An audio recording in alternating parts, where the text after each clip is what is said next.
क्या वाकई नरेंद्र मोदी कमजोर प्रधानमंत्री हैं? क्या कमजोर कहना सही है क्या अपने देश के प्रधानमंत्री को?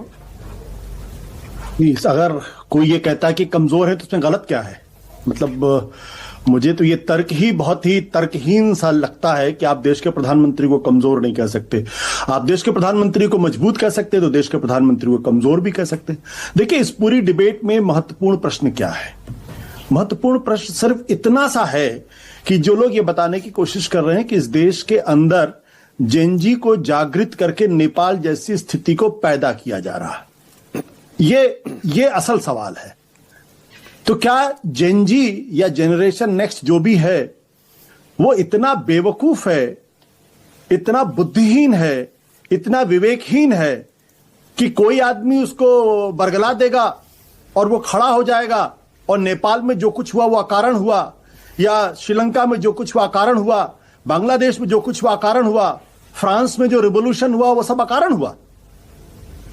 इसलिए हुआ, युवा पीढ़ी इसलिए उठ खड़ी हुई क्योंकि उसको अपने देश के पॉलिटिकल लीडरशिप से नाराजगी थी, भयंकर तरीके से निराश था, इसलिए वो सड़क पर उतरा। और जब उसको लगा कि पुलिस और सेना के बल पे उसकी इच्छाओं को, आकांक्षाओं को कुचला जा रहा है, तब उसने वो रास्ता अख्तियार किया अंत में।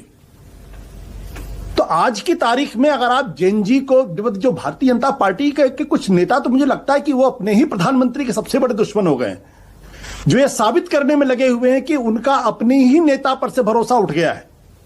ये जिस तरीके की भाषा का इस्तेमाल कर रहे हैं वो लोग, कि राहुल गांधी अराजकता फैलाने की कोशिश कर रहे हैं, जेनजी को उकसाने की कोशिश कर, अरे कम से कम अपने देश के अपनी पार्टी के प्रधानमंत्री पर तो भरोसा रखो कि वो अभी भी मजबूत हैं।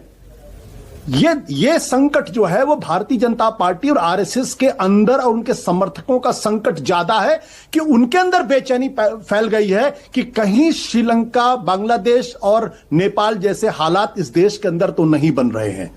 यह डर है जिसकी वजह से ओवर डिफेंसिव होकर वो दिल्ली विश्वविद्यालय का उदाहरण दे रहे हैं, यह बात को भूल जाते हुए कि दिसंबर 2023 में 3 राज्यों में भारतीय जनता पार्टी की भयंकर सरकारें बनी थी। उसके बाद राम मंदिर का उद्घाटन हुआ था, सब 400 सीटों की बात कर रहे थे और अंत में आई 240 सीटें।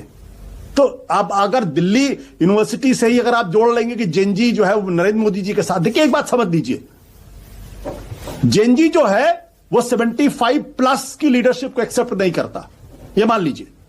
और भारतीय जनता पार्टी और आरएसएस की समस्या और संकट यह है कि जब हर 6 महीने के बाद